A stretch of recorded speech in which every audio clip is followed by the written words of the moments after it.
Hey, what's up, Bush kids? We're back for our next lecture here in AP US History. Our topic today is 8.3, the Red Scare. Our learning objective today is 8C, explain the causes and effects of the Red Scare after World War II. We've got a few key ideas today. The first two will go together. Number one says, Americans debated policies and methods designed to expose suspected communists, while the United States, even as both parties, supported the broader strategy of containing communism. In addition, we're going to look at how the Cold War fluctuated between periods of direct and indirect military confrontation and periods of mutual coexistence or détente, which is a carryover from our last lecture. So during the Cold War, the US and USSR were rival superpowers with competing ideologies. Now, from 1945 to 1949, President Truman used containment to successfully stop the spread of communism in Europe.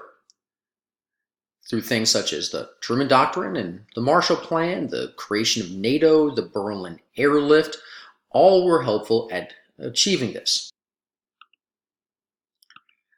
Now, when communism spread to China in 1949, the U.S. had feared the domino theory and became more aggressive in its efforts to stop communism in North Korea. So from 1949 to 1960, the Cold War will escalate as the result of three main things: the nuclear arms race, the space race, and espionage within the United States. Now, the U.S. monopoly on nuclear weapons ended in 1949, when the USSR successfully tested an atomic weapon. You can see a picture of it exploding over here. It's from miles away. It's a lot bigger than you might think. Now, the Soviet development of an atomic bomb led to a nuclear arms race between our two countries. This not only was the building of many more nuclear weapons, but also the creation of new ones. And so in 1952, we tested the first hydrogen bomb, which you see pictured there, which was 1,000 times more powerful than an atomic bomb. We can see one of the atmospheric detonations of one of our hydrogen bombs there. The one picture that you see is called Ivy Mike. Different names, code names for all the different tests. This particular experiment right here, Ivy Mike, obliterated an entire island in the Pacific. The Soviets responded soon after, only a year later, by detonating their own hydrogen bomb. Now, by 1959, both sides had developed rockets called intercontinental ballistic missiles, or ICBMs. Now, these could deliver nuclear warheads to distant targets. Well, essentially, we could take a nuclear weapon, put it on top of a rocket in Kansas, and hit Moscow with it just a few hours later. We even developed mobile launchers, such as this Soviet transporter erector launcher, or TEL, that you can see there with a nuclear missile. The United States countered by creating such as our Polaris submarines, which could launch nuclear missiles from underneath the water. They even developed nuclear weapons and rockets that could fire multiple warheads all at the same time. Now, during this time period, we got a new president. And in 1952, Dwight Eisenhower would be elected, and he would serve until early 1961. He would be inaugurated in 1953. Now, Eisenhower, as you may remember, was a war hero. He planned the D-Day invasions during World War II, and his military experience gave Americans confidence that he could face the threat of the USSR during the Cold War. Now, during this time period, he escalated the Cold War by using what was called brinkmanship. Essentially, what he did was he threatened to use nuclear weapons, and he was willing to go to the brink of war at any time. And he said that if the USSR attacked any NATO member, the US would use massive retaliation and attack every major Soviet city and military target it could. We would not engage the Soviet Union in a limited war under Eisenhower. It would be total war, and it would be immediate. Now, as a result, though, the US and USSR began stockpiling nuclear weapons and building up their militaries. We can see some of the different elements of that on the chart on the left-hand side. And we're going to have a quote-unquote peacetime army of nearly 2.1 million soldiers. We're going to have over 1,000 intercontinental ballistic missiles, 600 Soviet submarine-launched missiles, 260 long-range bombers, It's absolutely huge arsenal that both sides will be able to stockpile. And because either side could completely obliterate the other one. I mean, we had enough nuclear weapons to hit every single major and minor Soviet city, and the Soviets could do the same. I mean, they had enough nuclear warheads to hit every single American city of any size and consequence. This became known as mutually assured destruction, or MAD. This idea that if you went to war, both sides would be completely obliterated. Now, throughout the Cold War, both sides are going to look for a way to gain a first strike capability. And essentially what this meant is that if you could at some point figure out a way to hit the other guy before he could launch his stuff at you, you could potentially win a nuclear war. But as long as neither side had a first strike capability, using this concept of MAD meant that neither side could win. Starting a war meant you both lost, which in a way was allowed for a very delicate peace to be maintained between the two sides, knowing that to start a war was essentially suicide, meant that both sides would maintain some sort of peace. But we were always looking for an advantage, and so were the Soviets. And when one side would get a slight advantage, those were the times where we nearly went to war. Now, this was happening still internationally during Eisenhower's presidency. But domestically, this was really influencing what was going on at home during this time period. So, fears of a nuclear attack and the spread of communism is going to lead to a Red Scare in the late 1940s and into the 1950s. Now, Americans grew very worried about communist and Soviet spies living in America. For instance, the loyalty review boards were created to investigate and dismiss disloyal government employees. And from 1947 to 1951, 3.2 million government employees were investigated. 212 were dismissed as security risks, and 2,900 resigned rather than face investigation. In addition to this, the House Un-American Activities Committee was created, or HUAC, and it investigated suspected communists in the entertainment and other industries.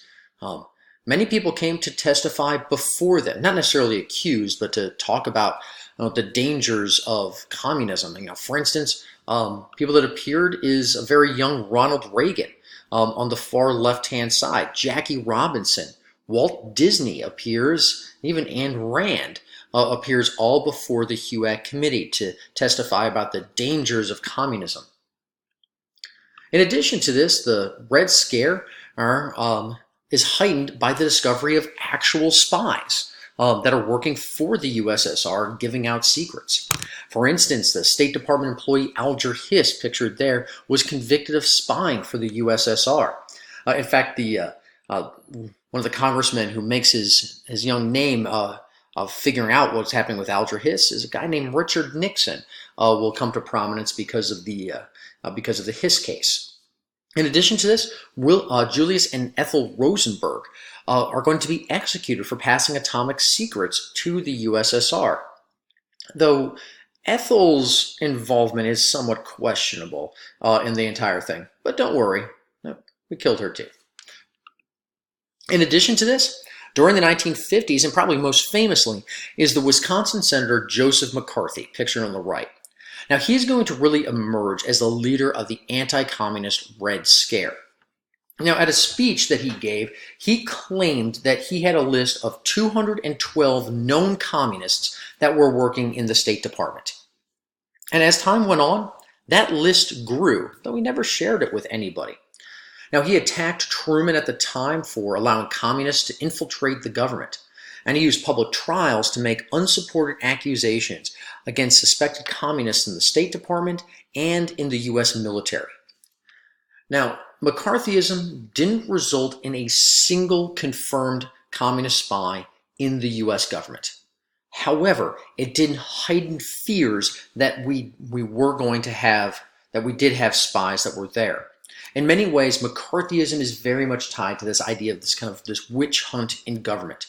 In fact, Arthur Miller's book, The Crucible, about the Salem witchcraft trial, is really an allegory of McCarthyism during the Communist Red Scare in the United States.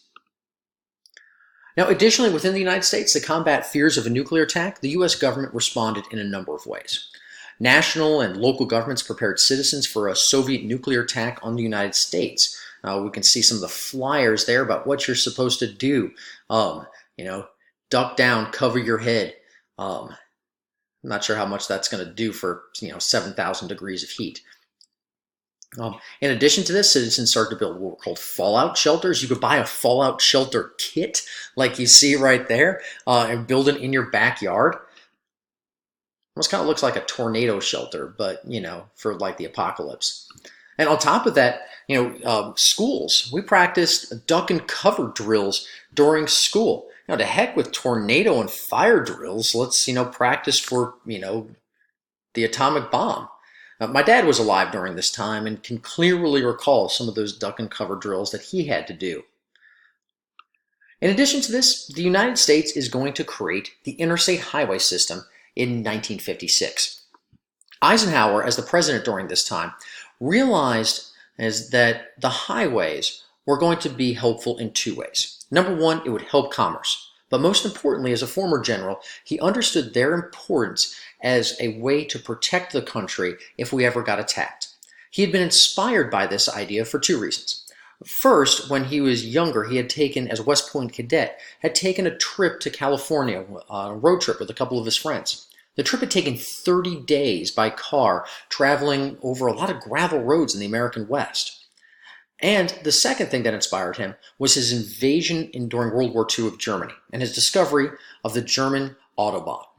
And understanding this as a defensive mechanism, in case we ever got invaded or attacked by either the Chinese or by the Russians, we needed to have a highway system that could quickly transport our army from side A to side B. And so, the Interstate Highway System, created with the Interstate Highway Act, is going to create 41,000 miles of highway to connect U.S. cities and promote trade and travel. It also would serve as a secondary purpose if we ever had a nuclear attack of being able to evacuate cities as well. Now, those are our interstate highways today. And next time you're traveling on one of them, for instance, next time you're traveling on I-75 or 85 or I-20, you may notice the signs on the left-hand side with those 5 stars. Since Eisenhower was a 5-star general, that's that Eisenhower interstate system. Now, U.S. Soviet relations changed in 1953 when Stalin died after 30 years of absolute rule in the Soviet government.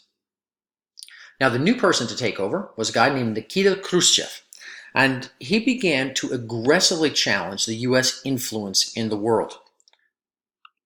In 1955, Khrushchev will form a communist alliance to rival NATO. We'll call this the Warsaw Pact. It's the red countries that you see located there. And then in 1956, the Soviet Union threatened expansion into the Middle East. Eisenhower, however, is going to respond with the Eisenhower Doctrine, which is simply an extension of the Truman Doctrine. And this is going to pledge not only U.S. aid, military aid, but financial aid as well, to protect Middle Eastern countries from communism. Now, this wasn't just, though, out of the goodness of our hearts. Understand that this region of the world is full of oil, and Eisenhower understood the importance, the strategic importance of having access to the world's largest suppliers of oil during this particular time period. Now, the next year, in 1957, the USSR is going to use its first ICBM to launch Sputnik, the first satellite into space. Now, Sputnik will shock Americans who feared the U.S. had fallen behind the USSR in science and technology. As a result, the Cold War would escalate into a space race as well as an arms race, and it's to show both American and Soviet dominance. Now, part of the fears of Sputnik was not just that we were falling behind, but that Sputnik also showed the power of Russian rocket technology, meaning that they had ICBMs powerful enough to launch a satellite which was the same size and weight of a nuclear warhead, not only into space, but then potentially to come down on a U.S. city. It's something you couldn't stop. You could shoot down a bomber, but not an ICBM.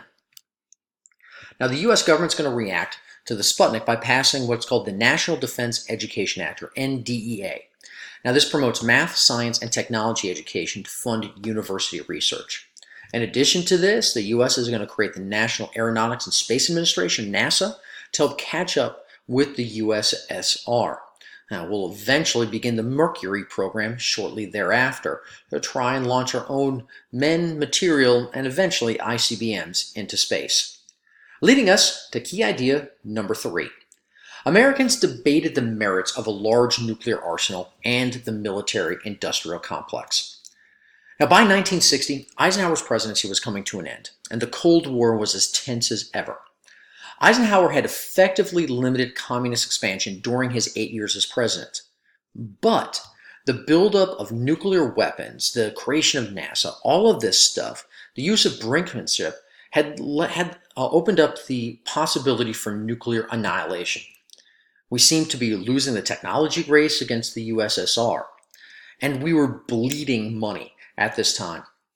In his farewell address, Eisenhower warned against what he referred to as the military-industrial complex, this overspending and over-prioritizing military over basic American needs. And he was joined by many other people. I mean, and we'll talk about one in just a second, but notice the U.S. budget between 1940 and 2000. I mean, for instance, the green represents the amount of spending on defense. And look how it jumps from 1940, 18%, to 1950, we're spending more than half of our federal budget on defense. Now today, that number's not any lower. We're just spending a lot more on other programs. We'll talk about how we're going to spend all that extra money here in a little bit. Now, even Martin Luther King Jr. jumps in on this, right? He says, a nation that continues year after year to spend more money on military defense than on programs of social uplift is approaching spiritual death.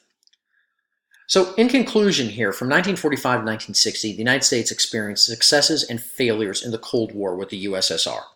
Truman successfully contains it in Europe, but we see it spread in Asia as the USSR matches our weapons technology. And Eisenhower is going to use the CIA and brinksmanship to limit a global Soviet influence. But they start to win the space race, and we become very anxious about nuclear war, but also, and not on the slide, but we're also very anxious about the spending that we're starting to have to do on our military. Well, that brings us to the end of our lecture today. We've covered a lot of specific pieces of information. All right, hopefully you've got them all down. Don't forget to smash that like and subscribe button. Until next time, and as always, go Pack.